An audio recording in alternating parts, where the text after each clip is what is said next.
ሰብ ንዱባይ ክሓስባ ከሎ መጀመርታ ቅድሚኡ ዝመጽእ ምስሊ ናይቶም ሰማይ ጠቀስ ህንጻታት ብወርቂ ዝተለበጡ ሆቴላትን ወላ ለይቲ ቀትሪ ዘምስሉ ብርሃን ጽርግያታትን እንተኾነ ግን እዚ ሎም ንሪኦ ዘለና ተኣምር ንምርዳእ ግዜ ንድሕሪት መሊስና ነቲ ሕፃን በረኻን ጥራይ ዝነበረሉ እዋን ክንሪኦ ገዳሲ እዩ። ኣብ መጀመርታ መበል 20 ክፍለ ዘመን ዱባይ ሓንቲ ንእሽቶ ብሓመድ ምድረ በዳ ዝተሸፈነት ንፋስ ባሕሪ ጥራይ ዝነፍሰላ ዓዲ ነይራ። ህይወት ኣብኡ ቃልሲ ነይሩ። እቲ ህዝብን ዘመናት በዓሳ ምግፋፍን ብንግዲ ዕንቁን ይዝናበር ነይሩ። ክትሓስቡ ከለኻ ዘገርም እዩ። ሎሚ እቲ ልዕሊ 800 ሜትሮ ዝምብራኹ ሰማይ ጠቀስ ህንፃ ቡርጅ ኸሊፋ ተደኪኑሉ ዘሎ ቦታ ቅድሚ 70 ዓመታት ዋላ ሓንቲ ጽላሎት ዘይነበሮ ሃሩርን ፀሓይን ጥራይ ዝነገሰሉ በረኻ ነይሩ። እቶም ቀዳሞት ነባሩ ዱባይ ካብቲ ሃሩር ንምድሓን ባርጂል ወይ ከዓ ዊን ታወርስ ዝበሃሉ ብጭቃን ብቆጽሊ ተምርን ዝተሰርሑ ንፋስ ዝስሕቡ ዓንድታት ይጥቀሙ ነበሩ። እዚ ድማ እቲ ቀዳማይ ኤር ኮንዲሽን ናይ ዱባይ። እቲ ናይ ለውጢ ታሪክ ዝጅምር ብረአናይቶም ብልህ መራሕቲ እዩ። ኣብቲ እዋን ይኹን ኣብዚ ሕጂ እታ ከተማ ብኣልመክቱም ዝበሃሉ ስድራ ቤት እትመሓደር። እቲ ናይ ዘመናዊ ዱባይ ሓወልቲ ዝኾነ ሼኽ ራሺድ ቢን ሰዒድ ኣልመክቱም ሓደ ዓቢ ምስጢር ይርዳእ ነበር። ንሱ ድማ ዱባይ ብባሕሪ ጥራይ ኮነትን ክትነብር ዘለዋ ንግዳ ናብ መላእ ዓለም ዝዝርጋሕ ክኾን ኣለዎ ዝብል ነበረ። ኣብ 1950ታት ዱባይ ጌና ናይ ኤሌክትሪክ ወይ ድማ ስሉጥ ጽርግያታት ኣይነበራ። እንተኾነ ግን ሼኽ ራሺድ ነቲ ዱባይ ካሪክ ዝበሃል መተሓላለፊ ባሕርን ምስፍሑን ንምስርሑን ዓብ ናይ ልቓሕ ገንዘብ ወሰደ። ዋላ እኳ ብዙሓት ሰባት ኣብዚ በረኻ እዚ እዚ ኩሉ ገንዘብ ምፍሳስ ዕብዳን ይብሉ እንተነበሩ ንሱ ግን መርከብ እንተመፅያ ንግዲ ክመፅእ እዩ፣ ንግዲ እንተመፅኡ ድማ ሰብ ክመፅእ እዩ ብምባል ኣብ ዕላምኡ ጸንዐ። ብርግጽ ድማ እቲ ካሪክ ምስ ተዛዘመ ዱባይ ማእከል ንግዲ ወርቅን ጨርቃ ጨርቅን ክትከውን ጀመረት። እቲ ዛዕበየ ብስራት ግን ኣብ 1966 እዩ ዝተሰምዐ። ኣብ ትሕቲ ተሰጣሕ ምድረ በዳ ነዳዲ ወይ ከዓ ኦይል ተረኽበ። እዚ ንዱባይ ዓብ ዕድል ነይሩ። ኣብዚ እዋን ሓጎስ ግን ሼኽ ራሺድ ሓደ ዘይርሳዕ ዘረባ ተዛረበ።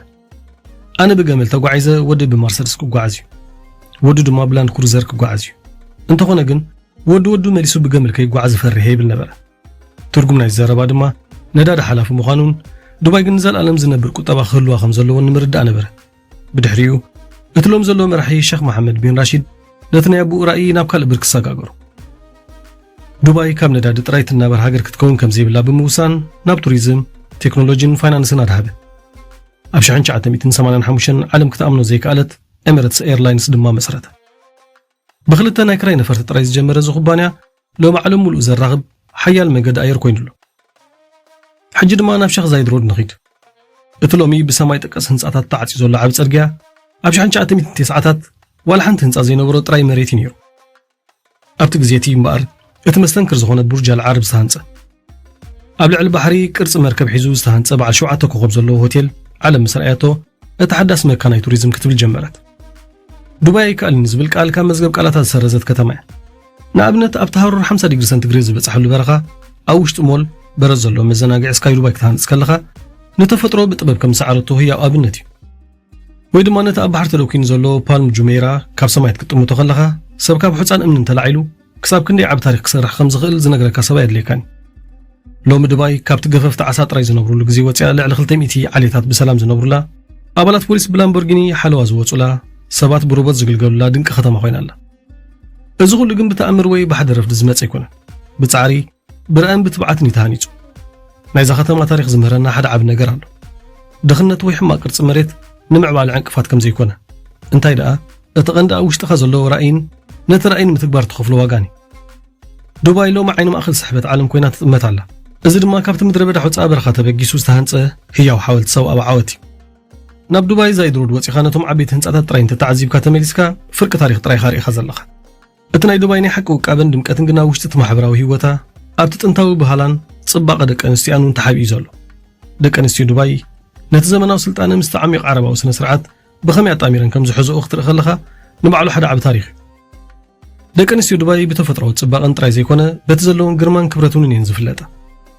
እቲ ካብ ወለዶታት ዝወረስኦ ጸሊምን ሰፊሕን ኣዒንቲ ምስቲ ብጥንቃቐ ዝኽደንኦ ጸሊም ዕባያ ተደሚሩ ፍሉይ ምስጢራዊ ጽባቐ ይህበ። ኣብቲ ሃገር እቲ ዓባያ ተራ ክዳን ጥራይ ኣይኮነን፣ ናይ ክብረት፣ ናይ መንነትን ናይ ስልጣንን ምልክት ድምር እውን እዩ። ሎሚ ኣብ ዱባይ ሓንቲ ብዓባያ ዝተሸፈነት ጓል ኣንስተይቲ ኣብ ላዕለዋይ ብርኪ ቢዝነስ፣ ኣብ ስነ ህንፃ ወይ ድማ ኣብ መንግስታዊ ስልጣን ተቐሚጣ ክትሪኣ ከለኻ ዱባይ ብኸመይ መንነታ ሓልያ ናብ ላዕሊ ከም ዝደየበት ትርዳእ። እስኪ ሕጂ ድማ ናብቲ ኣዝዩ ዘገርም ምስጢራዊ ዓለም መርዓ ዱባይ ንኺድ። ኣብ ዱባይ መርዓ ማለት ክልተ ሰባት ከም ማይን ፀባን ዝተሓዋወስሉ ስነ ስርዓት ጥራይ ዘይኮነስ ናይ ክልተ ዓበይቲ ስድራ ቤታት ሓድነትን ሃብቲ ምርኢቱን ሓደ መርዓውና ሓንቲ ጓል ዱባይ ክሓትም ዝደሊ እቲ ጉዕዞ ካብቲ ኣልማል ዝበሃል ናይ መርዓ መጋልስ ይጅምር እዚ መርዓዊ ንመርዓት ዝህቦ ገንዘብ ወርቅን ክቡር ኣልማዝን ኮይኑ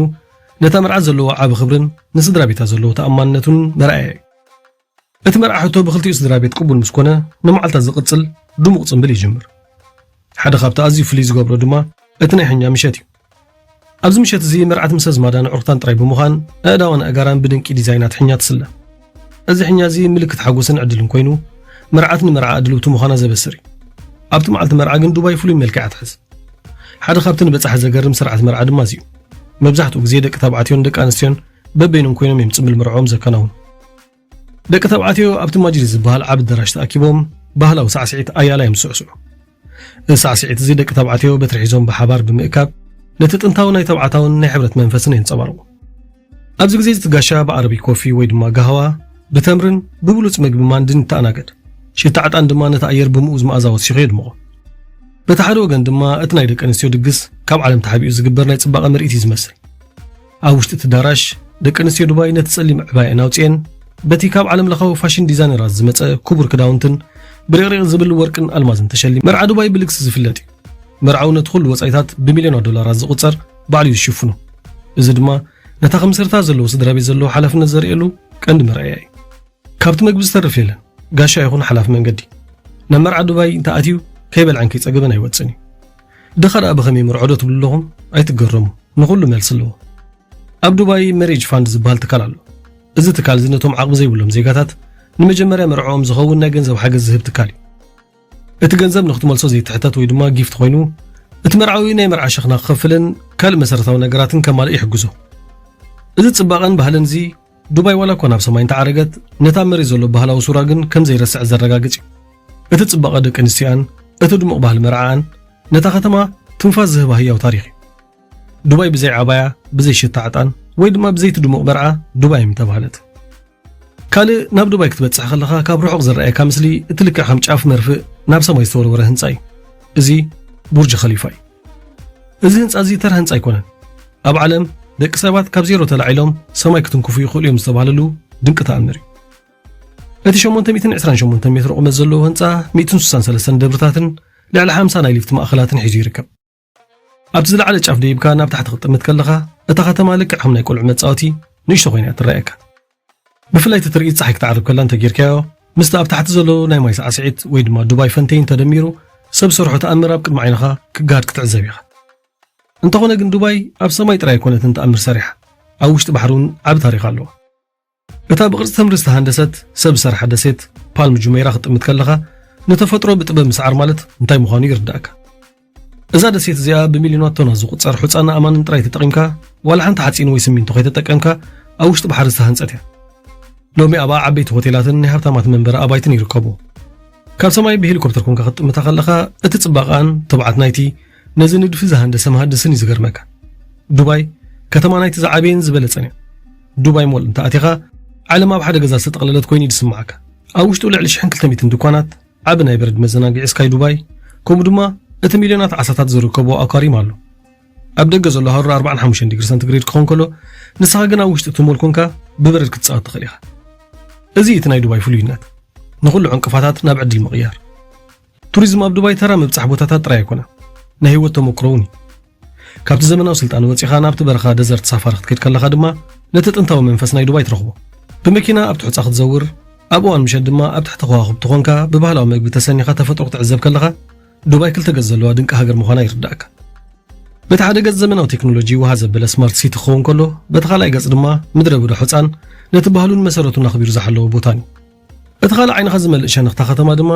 እቲ ብናይ ወርቂ ወይ ከዓ ሲቲ ጎልድ ዝበሃል ጎልድ ሹቕ እዩ ዓይንኻ ብነፀብራቕን ብልጭልጭታን ወርቂ ምስ ተደጉሐ እዚስ ኣኪብካ ዋልዳ ዓድና እንተትሽልመለን እዩ ዘብለካ ኣብኡ ዝርከብ ዓበይቲ ናይ ወርቂ ሃብላትን መጋየፅታትን ዱባይ ካብ ቀደም ጀሚራ ማእከል ንግዲ ምዃና ዘረጋገፀ እዩ እዚ ኩሉ ተኣምራታዊ ህንፃታትን ቱሪዝምን ድማ ዱባይ ኣብ ዓለም ሓንቲ ካብተን ዝበዝሐ በጻሕቲ ዝረኽባ ከተማታት ገይርዋ ኣሎ ታሪኽ ዞም ህንፃታት ዝነገረና ሓደ ነገር ኣሎ ዱባይ ብዘይ ዕረፍቲ መጻኢ ትሰርሕ ከም ዘላ እዩ እቲ ሓድሽ ህንፃ ሚውዚየም ኦፍ ዘ ፊውቸር እውን ዱባይ ንመጻኢ 50 ዓመታት ከመይ ክትከውን ከም ትደሊ ዘርኢ ናይ ጥበብ ጥርዚ ማእኸል እዩ እዞም ዝረኣናዮም ህንፃታት ተራ እምንን ሓፂንን ዘይኮኑ ህያው ምስሊ ናይታ ኣይን ሰዓርን ዝብል ናይ ዱባይ መንፈስ እዩ ግን ታሪክ ዱባይ ብህንጻታትን ብሃብትን ጥራይ ኣይኮነን ዝውዳእ እቲ ናይ ባሕቂ ልቢ ሃገር ኣብቲ ገበታ ምግብታትን ኣብቲ ንጋሻ ዘለዋ ክብርን ሰናፍ ኣይኮነን ናብ ዝኾነ ቤት ዱባያዊ ወይ ድማ ናብቲ ዘመናዊ ሆቴላት ክትኣቱ ከለኻ ቀዳማይ ዝቕበለካ ነገር እቲ ምኡስ ሽታ ዑድን ዕጣንን እዩ እዚ ሽታ እዚ ንዱባይ ፍሉይ መንፈስ ዝህባ ናይ ቅሳነትን ናይ ኣኽብሮትን መንፈስ እዩ ቀፂሉ ዘቕረበልካ ድማ እቲ ዘይርሳዕ ዓረቢ ኮፊ ወይ ድማ ጋህዋ እዩ እዚ ቡን እዚ ከምቲ ንሕና ንፈልጦ ተራ ቡን ኣይኮነን ብካርዳሞምን ካልእ ቀመማትን ዝተቃመመ ብንእሽቶ ጭልፋ ዝመስል ኩባያ ዝቕረብ እዩ እዚ ቡን እዚ ምስቲ ካብ በረኻታት ዱባይ ዝመፀ ጥዑም ተምሪ ተደሚሩ ነቲ ጥንታዊ ናይ በረኻ ጋሻ ናይ ምቕባል ስነ ስርዓት የዘኻኽረካ ኣብ ዱባይ ቡን ምሳይ ማለት ጽምኢ መርወይ ጥራይ ዘይኮነ እንቋዕ ብሰላም ናብ ገዛይ መጻኻ ዝብል ናይ ልቢ መልእኽቲ እውን ዝሓዘለ እዩ ምግቢ ዱባይ ድማ ነቲ ናይ ምብራቕን ምዕራብን ውህደት ዘርኢ ድንቂ መቐረት ኣለዎ እቲ ማንዲ ወይ ድማ መጅቡስ ዝበሃል ብፍሉይ ቀመማት ዝበሰለ ሩዝን ስጋ በጊዕን ወይ ደርሆን እቲ ቀንዲ መለለይ ማእዲ ዱባይ እዩ እቲ ምግቢ ብገፊሕ ሸሓን ተዳልዩ ኩላትካ ሓቢርካ ክትበልዖ ከለኻ እቲ ማሕበራዊ ምትእስሳር ህዝቢ ዱባይ ክሳብ ክንደይ ድልዱል ምዃኑ ትርዳእ ድሕሪ ምግቢ ድማ ልስሉስን ጥዑምን ልቆይማት ዝበሃል ብመዓር ዝተለበጠ መቐፀልታ ይቐርብ ዱባይ ሎሚ ልዕሊ 200 ዝኾኑ ዝተፈላለዩ ብሄረሰባት ብሰላምን ብፍቕርን ዝነብሩላ ከተማ እያ እዚ ድማ ንዱባይ ናይ ዓለም መራኸቢ ገይርዎ ኣሎ ኣብ ሓደ ጽርግያ ኮንካ ዓረባዊ ህንዳዊ ኤውሮጳዊ ወይ እውን ኣፍሪቃዊ መቐረት ክትረክብ ትኽእል ኢኻ እቲ ዘገርም ነገር ግን እዛ ከተማ ክሳብ ክንደይ ድሕነት ሴፍቲ ዘለዋ ምዃና እዩ ወላ ፍርቂ ለይቲ ኣብ ጽርግያታት ዱባይ ክትዘውር ከለኻ ወላ ሓንቲ ስግኣት ከይትሰማዓካ ብሰላም ክትምለስ ትኽእል ኢኻ እዚ ድማ እዩ ዱባይ ካብ መላእ ዓለም ዝመፁ ሰባት ከም ካልአይቲ ሃገሮም ክርእይዋ ዝገብሩ እምበኣርከስ ዱባይ ካብቲ ሑፃ በረኻ ተላዒላ ሎሚ ንዓለም ብብርሃንን ብስልጣንን ተስደምም ዘላ ድንቂ ሃገር እቲ ካብ ገፈፍቲ ዓሳ ዝጀመረ ታሪክ ሎሚ ኣብ ጫፍ ቡርጅ ኸሊፋ በፂሑሉ እዚ ኩሉ ግን ብዘይ ናይ ቀደም ጽኑዕ ባህላን ብዘይ ትንጋሻ ዘለዋ ፍቕርን ሙሉእ ኣይምኾነን ዱባይ ንመጻኢ ኣጥምት ግን ድማ ንሕሉፍ ታሪኻ ብኽብሪ እያ ትሕዞ ታሪክ ዱባይ ካብ ፊልምታታን ላዕሊ ዝገርም እዩ ንሕና እውን ካብዛ ሃገር እዚኣ እንመሃሮ ነገር እንተሎ ረአን ተሃሊካን ብትብዓትን ተሰሪሕኻን ወላ ካብ ሑፃ በረኻ ተላዒልካ ዓለም ትዛረበሉ ተኣምር ክትሰርሕ ትኽእል ምዃንካ እዩ ብዛዕባ ጽባቕን ስልጣንን እዛ ከተማ ዝያዳ ክትርድኡ እንተደሊኹም ድማ ነታ ብዛዕባ ህይወት ዱባይ ትገልጽ ፊልም ዱባይ ብሊንክ ክትዕዘቡ ይዕድመኩ ነዚ ቪድዮ ንሕፈቲኹም ላይክ ምግባር ኣይትረስዑ እናበልኩ ኣብ ዝቕፅል ብዛዕባ ናይቲ ሃገር ክሰርሐልኩም ከም ትደልዩ ኣብ ኮመንት ግለጹለይ ክሳብ ሽዑ ሰሰና እዩ